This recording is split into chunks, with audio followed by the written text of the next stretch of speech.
उसके बाद उधर श्री राम जी ने सोचा कि ये जो स्थान है चित्रकूट, तो यहाँ तो फिर लोग आते रहेंगे, बीच बीच में डिस्टर्ब करते रहेंगे, जब भी इनका मन करेगा तो ये मिलने आ जाया करेंगे, तो फिर साधना में बाधा आएगी।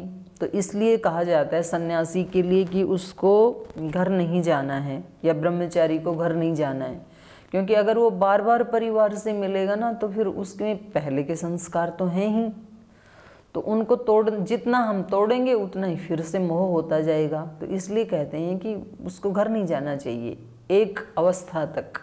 अगर वो बुद्ध हो गया फिर वो कहीं भी जाए, फिर कोई दिक्कत नहीं है। तो यहाँ श्री राम ने सोचा कि वो बार बार आएंगे नगरवासी, तो हमारी तो साधना में फिर बाधा पड़ेगी, क्योंकि वो यहाँ करके रोएंगे, विलाप करेंगे, वही बातें कहेंगे, अयोध्या उजड़ रही है, फिर मेरा ध्यान अयोध्या में जाएगा।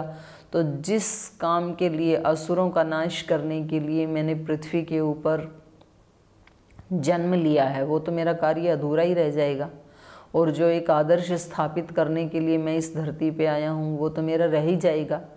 तो ऐसा सोच करके उन्होंने वहाँ से आगे गमन किया। गते तु भरते श्रीमान सत्यसंध जितेंद्रिय। कितने सुंदर विशेषण दिए हैं यहाँ भरत जी के चरित्र के लिए। गते तु भरते श्रीमान, श्रीमान है वो। श्री के दो अर्थ होते हैं, एक श्री बाहर की होती है, श्री मतलब ऐश्वर्य, एक श्री अंदर की होती है। अंदर वाली जो स्त्री है उसका नाम है प्रेम, करुणा, वात्सल्य, सहनशीलता, क्षमाशीलता, पवित्रता, सचरित्रता, पर दुख कातरता, परोपकारिता। ये जो सारे गुण हैं ना, इसको कहते हैं श्री। और एक जो निश्चलता, निर्मलता है जो चित्त की, अत्यंत शुचिता, उसका नाम भी श्री है।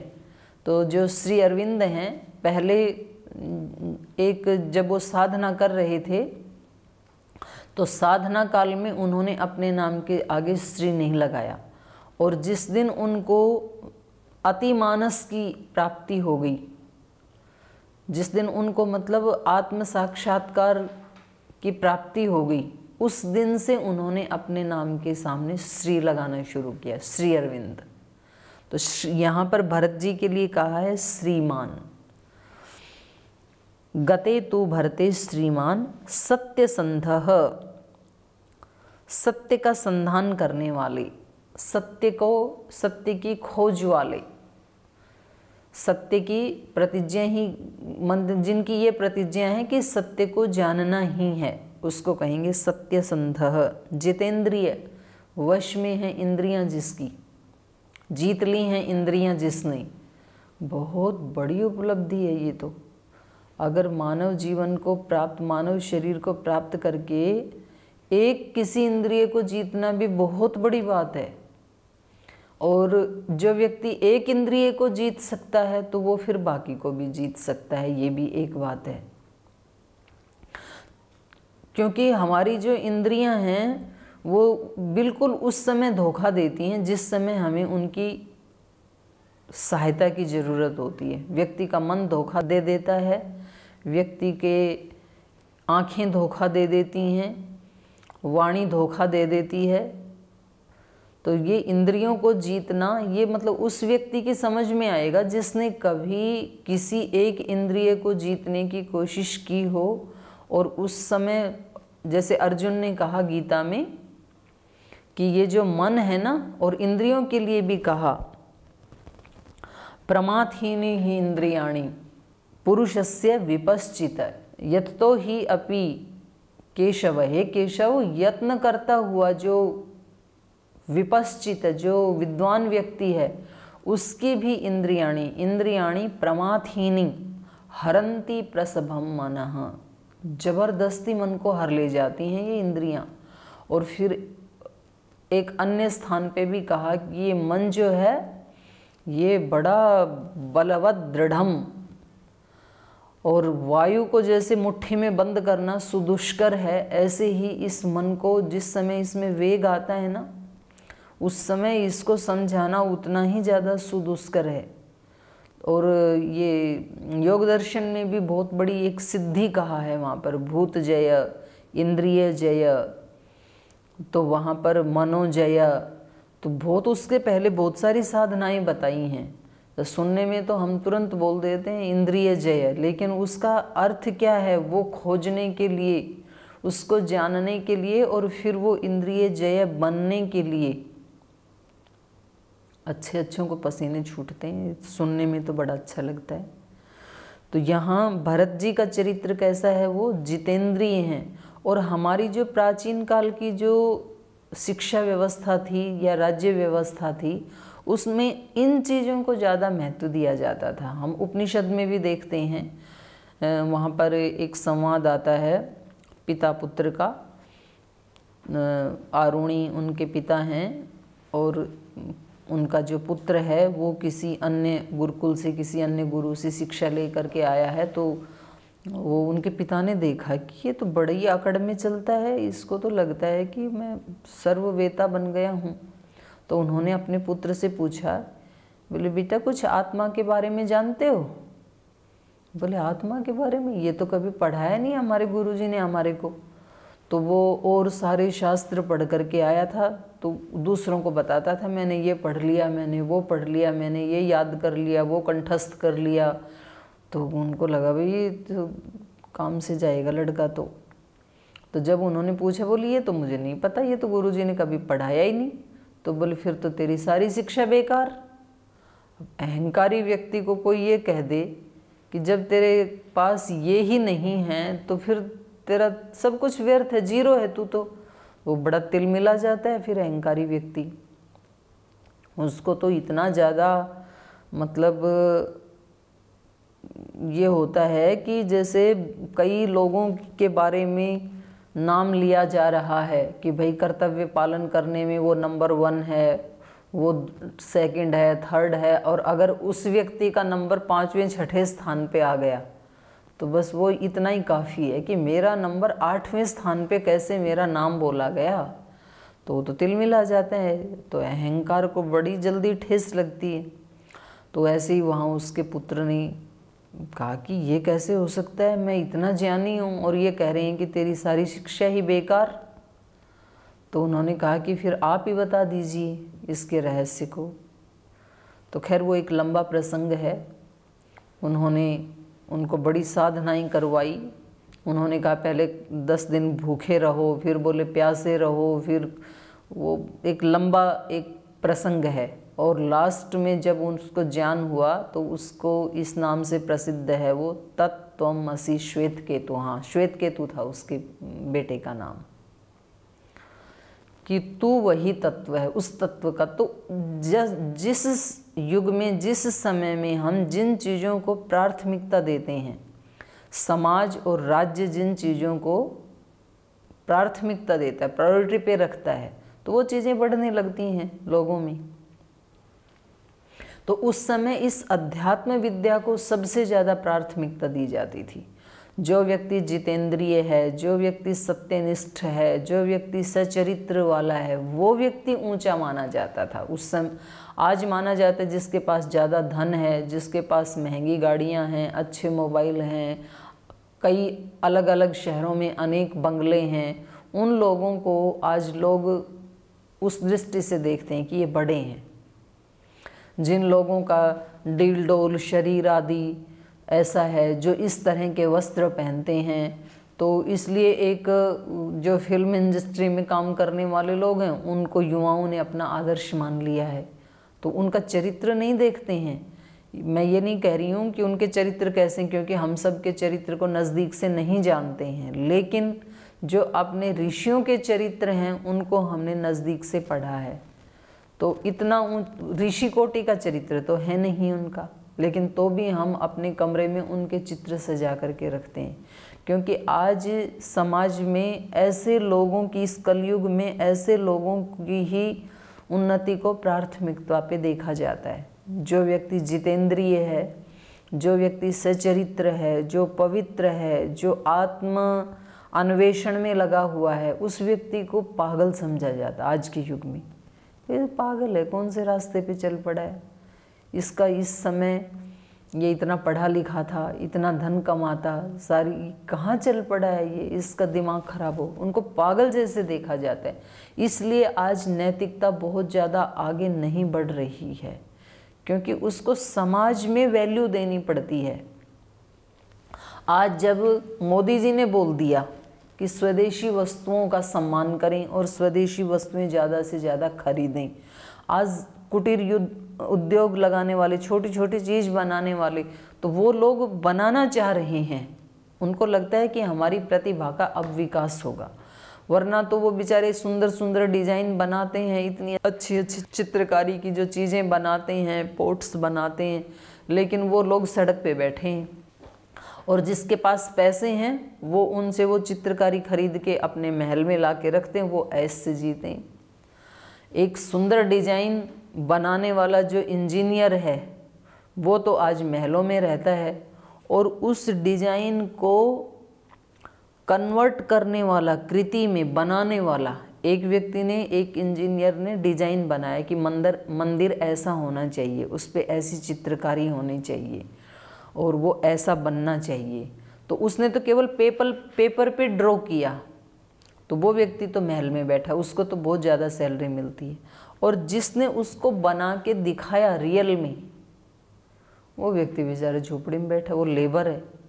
तो रियल में बनाने वाला की जो प्रतिभा है वो ज़्यादा है या केवल ड्रॉ करने वाले की, कल्पना वाले की ज़्यादा है?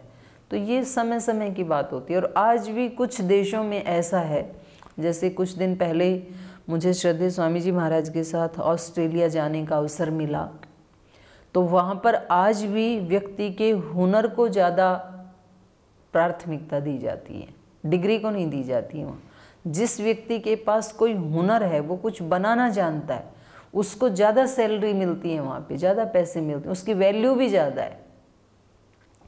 मतलब एक ड्राइवर की, क्योंकि वो ड्राइविंग करना जानता है, वहाँ पर बहुत बड़ी वैल्यू है। एक व्यक्ति जो मकान बनाना जानता है, उसकी बहुत वैल्यू है वहाँ पर, सामान्य व्यक्ति से ज़्यादा वैल्यूएबल है वो वहाँ पर। तो हमारे प्राचीन काल में जो वैदिक परंपरा थी और जो हमारी वैदिक शिक्षा व्यवस्था थी, उसमें ये जो सद्गुण हैं इनको ज़्यादा महत्व दिया जाता था कि भाई व्यक्ति के पास धन कम ज़्यादा हो तो चलेगा, लेकिन चरित्र कम नहीं होना चाहिए, वो ऊंचा चरित्र होना चाहिए। तो फिर सब लोग उसी में पुरुषार्थ करते थे।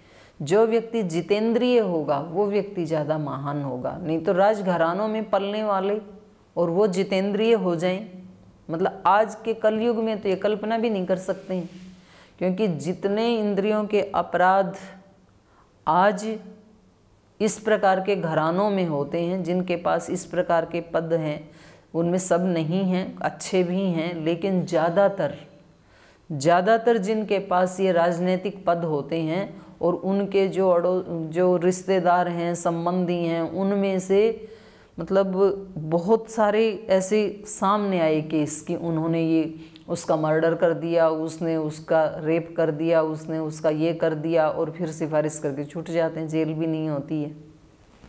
और उस समय ये राजघराने के व्यक्ति हैं, इतना बड़ा चक्रवर्ती साम्राज्य है इनके पिता का, दशरथ का, और उनके पुत्र के लिए कहा जा रहा है जितेंद्रिय सत्यसंधः, क्योंकि उन्होंने अपने बच्चों को गुरुकुल में शिक्षा दिलवाई है, उनको तपस्वी बनाया है,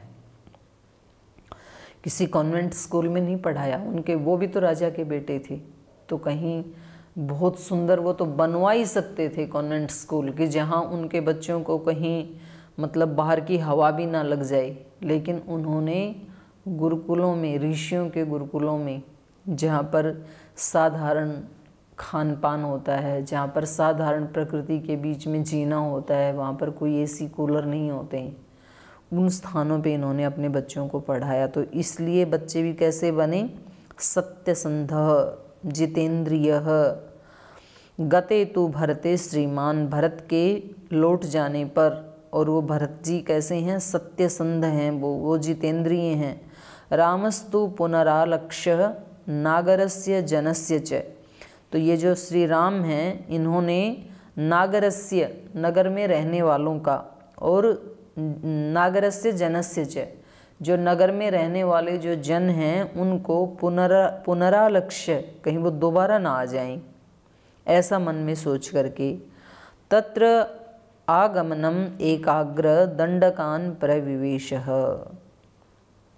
तो उनके आगमन से अपने को बचाते हुए, एकाग्र करते हुए, एक ही अग्र है जिसके सामने, एक ही लक्ष्य जिसके सामने है, एकम अग्रम यस्य स एकाग्र, कोई एक लक्ष्य जिसके सामने होता है ना, वो व्यक्ति अपने आप ही एकाग्र हो जाता है। किसी के सामने केवल धन कमाना एक लक्ष्य है, किसी के सामने कोई जॉब, कोई परीक्षा पास करना, कोई पद प्राप्त करना, तो फिर वो जुट जाते हैं। अब जिसको IAS की परीक्षा देनी है, IPS की परीक्षा देनी है, तो एक लक्ष्य सामने है, तो उनका चित्त स्वतः ही एकाग्र हो जाता है। किसी व्यक्ति को पूरी अष्टाध्यायी याद करनी है, किसी को पूरी गीता याद करनी है, किसी को पूरी रामायण याद करनी है, धातु पाठ करना है, तो एक लक्ष्य है ना उसके सामने, तो फिर उसका चित्त अपने आप ही एकाग्र हो जाता है। तो वो इधर से उधर से टाइम बचा करके याद करना चाहेगा, या फिर जो याद किया है उसको सब काम करते करते वो रिपीट करना चाहता है, क्योंकि उसके सामने एक लक्ष्य है। और जिसके सामने कोई लक्ष्य नहीं है, जो लक्ष्यहीन जीवन है, तो उसका चित्त भी फिर ऐसे ही बिखरा ही रहता है, सारी शक्तियाँ उसकी, क्योंकि कोई है ही नहीं ना सामने कुछ करने के लिए। तो ऐसे चित्त में फिर तनाव भी आता है, ऐसे चित्त में डिप्रेशन भी आता है, ऐसे चित्त में झगड़े भी आते हैं, ऐसे चित्त में दूसरे को टॉन्टिंग करने के भाव भी आते हैं। 99% जिन लोगों के सामने कोई काम नहीं है, कोई लक्ष्य नहीं है, वो इस स्थिति को प्राप्त करते हैं। इसलिए यदि व्यक्ति को अपने आप को स्वस्थ रखना है, यदि किसी व्यक्ति को अपने आप को दुरितों से बचाना है, तो उसको बहुत बड़े नहीं तो छोटे छोटे लक्ष्य सामने जरूर रखने चाहिए कि अब मेरे को ये करना है। हमने तो देखा अपने यहाँ गाँव में देखा कि जिस समय ये गर्मी की छुट्टियाँ होती थी, तो उस समय वहाँ गर्मी इतनी होती थी कि भाई बाहर तो कोई काम कर नहीं सकते, खेत में कोई काम कर नहीं सकते, पशुओं का काम कर नहीं सकते। तो माताएं क्या करती थी, जो पुराने कपड़े हैं उनको फाड़ फाड़ के उसकी गुदड़ी बनाती थी सोने के लिए, और वो ठंडी भी रहती हैं। पेपर जो हैं, वेस्ट जो कागज़ हैं, उनको पानी में भिगो भिगो के और उसमें थोड़ा मुल्तानी मिट्टी मिला के उसके सुंदर सुंदर बर्तन बनाती थी। और कोई कपड़ों की सिलाई करती थी, कोई गुड़िया बनाती थी, कोई पेपर कट करके उसके कुछ डिजाइन बनाती थी। मतलब कहीं ना कहीं अपने आप को व्यस्त रखना है। खाली दिमाग शैतान का घर है। अब करना कुछ भी नहीं है, बच्चों को पढ़ना कुछ भी नहीं है, याद कुछ भी नहीं करना है, क्योंकि सब कुछ गूगल के ऊपर है ना, तो एक बटन दबाना है, तो क्यों याद रखना है। आज तो ये स्थिति हो गई कि मतलब अपने जो परिवार के लोग हैं उनके मोबाइल नंबर भी हमें याद नहीं रहते हैं, क्योंकि सबके मोबाइल में फीड हैं। पहले जब लैंडलाइन था तो कम से कम हमें 5-7 लोगों के नंबर तो याद रहते थे कि उनका इतना है, उनका इतना है। अभी तो दिमाग पे कोई जोर ही नहीं देना, तो फिर वो दिमाग की शक्तियाँ क्या करेंगी, फिर वो अंदर अंदर से सड़ने लगती हैं, तो फिर वो व्यक्ति डिप्रेशन में जाता है, तो फिर वो व्यक्ति तनावग्रस्त हो जाता है, फिर वो हाइपोटेंशन होती है, फिर BP शुगर, सारी बीमारियां तभी आती हैं। तो यहाँ राम एकाग्र हैं, अपने आप को एकाग्र कर रहे हैं। एक लक्ष्य है कि मुझे इस सारी पृथ्वी को असुरों से मुक्त करना है, और यदि मैं यहाँ रहा तो ये आना जाना लगा रहेगा। तो कहने के लिए तो ये वनगमन होगा, लेकिन वनगमन का जो उद्देश्य था राक्षसों से विहीन करना, वो तो पूरा होगा ही नहीं, तो मैं लगा रहूँगा इसमें। तो जब व्यक्ति किसी लक्ष्य को लेता है तो उसको फिर घर में रहते हुए भी व्यक्ति घर के लोगों से मिलता जुलता नहीं है। फिर ऐसे देखा मैंने लोगों को जो आज बड़े बड़े ऊंचे पदों पे हैं, तो उनके जीवन में देखा जिस समय वो IAS IPS आदि की तैयारी कर रहे थे, तो घर में फंक्शन भी हो रहा था, सभी लोग डाइनिंग टेबल के ऊपर बैठ कर के गप्पे मार रहे थे, जोक्स कर रहे थे, अच्छे अच्छे चीज़ें बना बना करके वो खा रहे थे, अपना वज़न बढ़ा रहे थे, और वो बच्चा अपने कमरे में बैठ करके अपनी पढ़ाई कर रहा था। तो वो जो डाइनिंग टेबल पर बैठ के गप्पे मार रहे थे वो तो सारे रोगी हैं आज, और जो बच्चा अपने कमरे में बैठ करके एकाग्र होकर के पढ़ाई कर रहा था वो आज एक ऊंचे पद पे आसीन है। तो हमें अपनी सुरक्षा के लिए, अपने शरीर और अपने दिमाग को बीमारियों से बचाने के लिए, बुरी स्थिति से बचाने के लिए छोटे छोटे लक्ष्य सामने रखने चाहिए भाई, ज़्यादा नहीं। जैसे बच्चे तो पूरी पूरी गीता को हमारे यहाँ गुरुकुल में 200, 300, 400, 500 श्लोक एक दिन में याद कर ले रहे हैं बच्चे, क्योंकि उनकी तो एनर्जी बिल्कुल प्योर है, और जो जहाँ लगा देते हैं तो बस होता ही चला जाता है। लेकिन जो बड़े लोग हैं, अब छुट्टी है, लॉकडाउन भी चल रहा है, एक श्लोक तो याद कर सकते हैं। एक श्लोक भी यदि रोजाना याद करें तो मन को प्रसन्नता मिलती है, कुछ सृजन करने से मन को प्रसन्नता मिलती है। मन का स्वभाव है, उसको नयापन अच्छा लगता है, पुराना पुराना पुराना वो बोर हो जाता है उसको। तो कोई नई चीज़ जब हम बनाते हैं, पर हमने नए के लिए क्या सोच लिया कि आज नया खाना बनाओ, नई सब्जी बनाओ, आज नई शर्ट पहनो, आज नया शैम्पू लगाओ, आज नया क्रीम लगाओ। उससे मन नहीं, उससे शरीर को तो प्रसन्नता मिलेगी, लेकिन मन को तो प्रसन्नता मिलती है। जो साधक लोग होते हैं तो वो रोजाना नई खोज करते हैं कि आज जब मैं ध्यान में बैठा था तो मैंने आज विचार की क्या, कौन सी सीमा है, क्या मन की स्थिति होती है, विचार चल रहे हैं, उसको मैंने जानने की कोशिश की। आज मैंने भावों को जानने की कोशिश की, आज मैंने प्राणमय कोश को जानने की कोशिश की। तो रोजाना उसको नया नया यदि कुछ मिलता है तब तो उसको साधना करने में आनंद आएगा। और वो रोजाना वही मंत्र पाठ कर रहा है, नया कुछ मिल ही नहीं रहा है, तब उसको आनंद नहीं आएगा, तब वो बोर हो जाएगा, और वो अपनी बोरियत को भले ही छिपा ले लेकिन जीवन में कुछ तो नया नहीं कर पाएगा।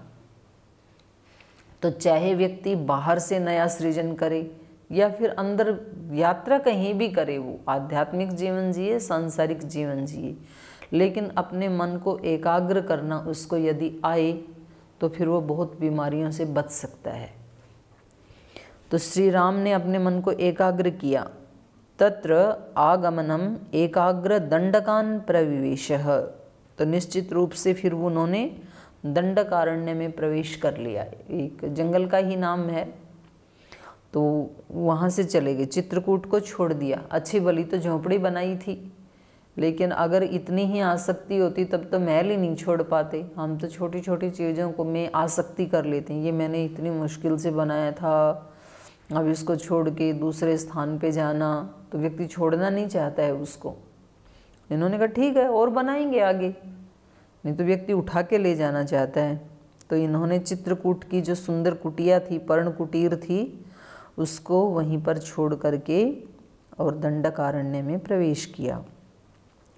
प्रविश्यतु महारण्यम रामो राजीव लोचनः, और उस महाअरण्य में, माने भयानक वृक्ष लताएं जिसमें हैं, ऐसा महाअरण्य, उसमें प्रवेश करके, और श्री राम कैसे हैं तो उनके लिए यहाँ पर शब्द आया राजीव लोचन है, उनकी आँखें बहुत सुंदर हैं। राजीव कहते हैं कमल को, कमल के समान आँखें हैं जिसकी। तो एक तो वैसे कमल देखने में सुंदर होता है, और दूसरा कमल का स्वभाव होता है कि वो कभी कीचड़ से लिप्त नहीं होता है। जैसे जैसे कीचड़ ऊपर आता है या पानी ऊपर आता है तो कमल और ऊपर उठ जाता है, तो वो कभी उस कीचड़ में पैदा होना तो उसका भाग्य है, लेकिन उससे कभी भी लिप्त नहीं होता है।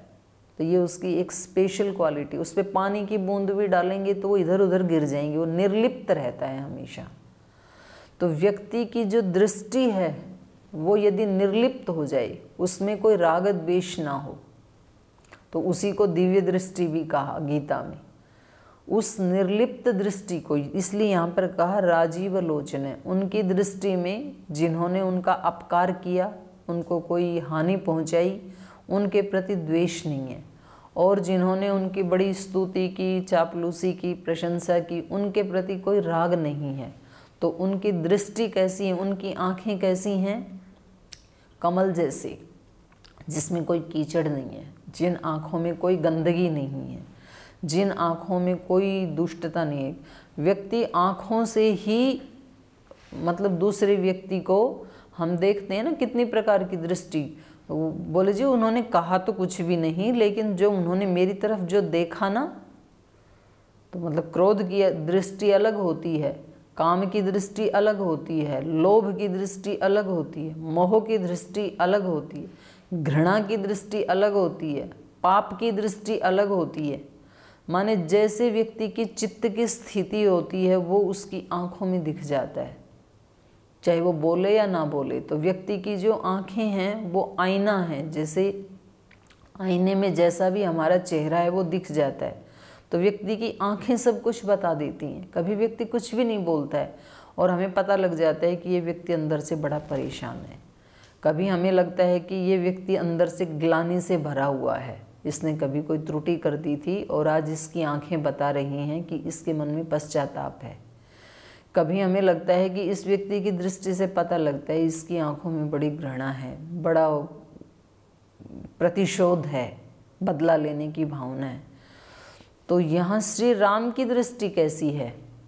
राजीव लोचन है, उनकी कमल जैसी दृष्टि है, कोई लिप्तता नहीं है, बिल्कुल शुचिता है उनकी दृष्टि में, निर्मलता है बिल्कुल, उनके ऊपर कुछ भी ठहरता नहीं है। तो इन्होंने क्या किया? विराधम राक्षसम हत्वा, जैसे ही महारण्य में इन्होंने प्रवेश किया श्री राम ने, तो विराध नाम के राक्षस का इन्होंने हनन किया। वो मिल गए होंगे विराध। शरभंगम ददर्श है, और शरभंग ऋषि के इन्होंने दर्शन किए। सुतीक्ष्णम च अपि अगस्त्यम च, अगस्त्य भ्रातरम तथा, और उसी दंडकारण्य में इन्होंने सुतीक्ष्ण नाम के एक ऋषि हैं, अगस्त नाम के भी एक ऋषि हैं, और अगस्त के जो बड़े भाई हैं या जो भी छोटे हैं या बड़े हैं, अगस्तस्य भ्रातर, उनके जो भाई हैं वो भी ऋषि हैं। तो ऐसे इन ऋषियों के इस दंडकारण्य में इन्होंने दर्शन किए। तो इसकी चर्चा जो शेष है वो हम कल करेंगे। आज ये बताया कि इनका जो उद्देश्य है वो दो प्रकार का उद्देश्य है श्री राम का।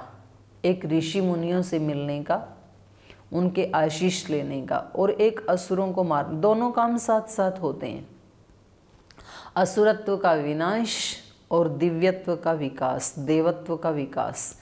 जितनी जितनी मात्रा में असुरत्व का विनाश होगा, ये बाहर की कथा भी है और ये अपने अंदर की कथा भी है।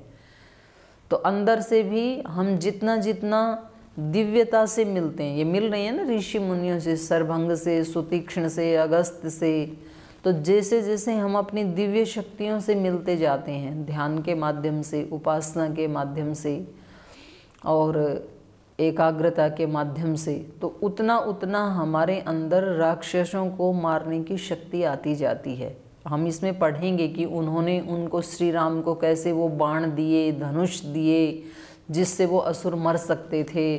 तो ऋषियों के पास उन्होंने ऐसे कोई रखे होंगे, वो नहीं मालूम है कि उनके पास ऐसे कोई अस्त्र, अगर उनके पास ऐसे अस्त्र शस्त्र थे तो वो पहले ही उन्होंने चला दिए होते। लेकिन उनका जो अपना स्वधर्म है, अपना जो स्वकर्म है, वो उनको अलाउ नहीं करता है हिंसा करने के लिए। तो ये वाला काम जो है ये क्षत्रिय के हिस्से में आता है, तो इसलिए शायद उन्होंने नहीं किया था।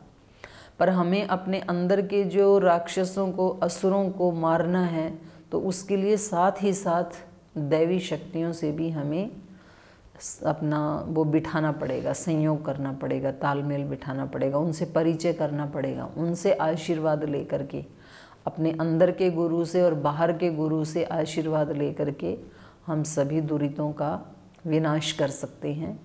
तो शेष चर्चा हम कल करेंगे। आज यहीं पाठ को विराम देते हैं।